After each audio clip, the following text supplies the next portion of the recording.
Hey guys, praise the Lord everyone. I hope you're all doing good. Let us discuss the verse from Romans 8:18. For I reckon the sufferings of the present time are not worthy to be compared to the glory which shall be revealed in us. మన ఎదుట ప్రత్యక్షము కాబోయే మహిమ ఎదుట ఇప్పటి కాలపు శ్రమలు ఎన్నతగినవి కావని ఎంచి ఉన్నాం. దేవుడు మనకి ఏ విధంగా మాట్లాడుతున్నాడంటే, ఇప్పటి కాలపు శ్రమలు ఎన్నతగినవి కాదు. ఇప్పటి కాలపు శ్రమలు, కష్టాలు, it might be financial, it might be emotional, it might be physical, it might be mental, మానసికంగా కావచ్చు, ఆత్మీయంగా కావచ్చు, శారీరకంగా కావచ్చు, ఎటువంటి విధమైన కష్టమైన ఉండొచ్చు. కానీ దేవుడు ఏమంటున్నాడంటే, మన ఎదుట ప్రత్యక్షం కాబోయే మహిమ ఎదుట ఇప్పటి కాలపు శ్రమలు ఎన్నతగినవి కాదంటున్నాడు. అంటే ఇప్పటి కాలపు శ్రమలు మనకెందుకు అనుమతించినాడంటే, మనకు ఒక లెసన్ కోసం, మనకొక టెస్ట్ కోసం, మనం ఈ టెస్ట్ పాస్ అవ్వాలి.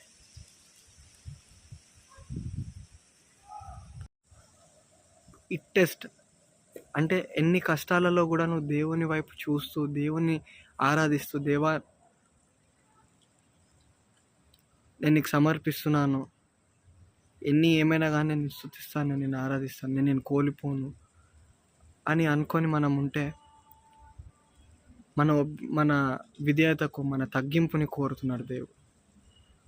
ఈ నిమిషాన మన తగ్గింపుని, మన విధేయతను కోరుతున్నాడు. అవిధేయులుగా ఉండడం కాదు, విధేయులుగా ఉండడం కోరుతున్నాడు. మనం ఆయనకు అవిధేయులుగా ఉండి మనం ఏమి చేయలేం, నష్టపోవడమే తప్ప మనకి ఏమి రాదు. So God is convicting us in this moment to be humble, to be obedient to him, to live for him, no matter the struggle, no matter the trauma, no matter the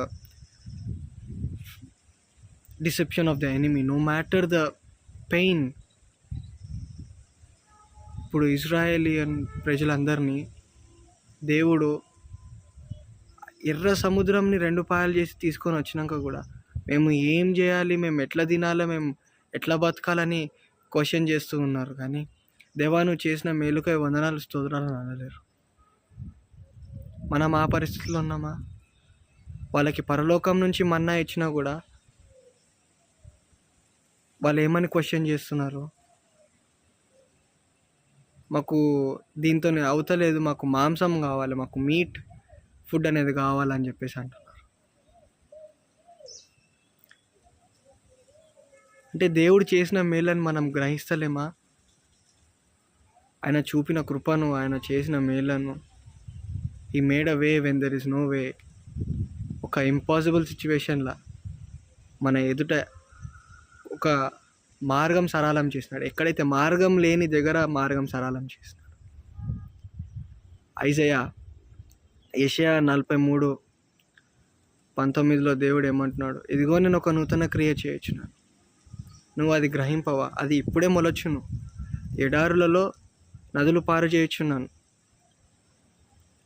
అరణ్యములలో త్రోవ కలుగజేయవాడను అని దేవుడు మనకు సెలవిస్తున్నాడు. అంటే ఎడారులు, అరణ్యములు అంటే ఒక complete impossible సిచ్యువేషన్లో, ఒక కంప్లీట్ ఇంకా కాదు, it's not in our thing అనే అనుకునే సిచ్యువేషన్లో దేవుడు మనకి ఏమని సెలవిస్తున్నాడు? నేను నీకు ఎడారులలో నదులు పారజేయవాడు, అరణ్యములలో త్రోవ కలుగజేయవాడు. దాన్ని బట్టి మనం ధైర్యం తెచ్చుకోవాలా. దాన్ని బట్టి మనం దేవునిపైన ఆనుకోవడం, దేవునిపైన సమర్పణ, ఆయన చేసే క్రియపై ఓపిక కలిగి ఆయనకు సమర్పించుకొని బతికే విధంగా మనము ఉండాలని దేవుడి నిమిషాన మనకు సెలవిస్తున్నారు. and which is not compared, this present time of suffering which is not compared to the glory that being revealed in us. ఆనాడు కూడా పాలు తేనెలు పారే స్థలానికి నేను మీకు ఇస్తున్నానని చెప్పేసి దేవుడు ఆ మాటని నెరవేర్చినాడు. ఇన్ హిస్ టైం, ఆయన చిత్తానుసారంగా, ఆయన సమయపూర్వకంగా.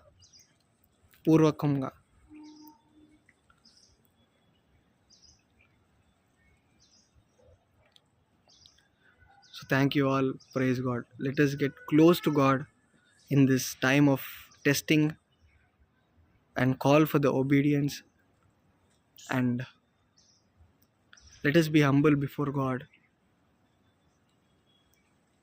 so that we may receive His mercy. Thank you all. Praise God.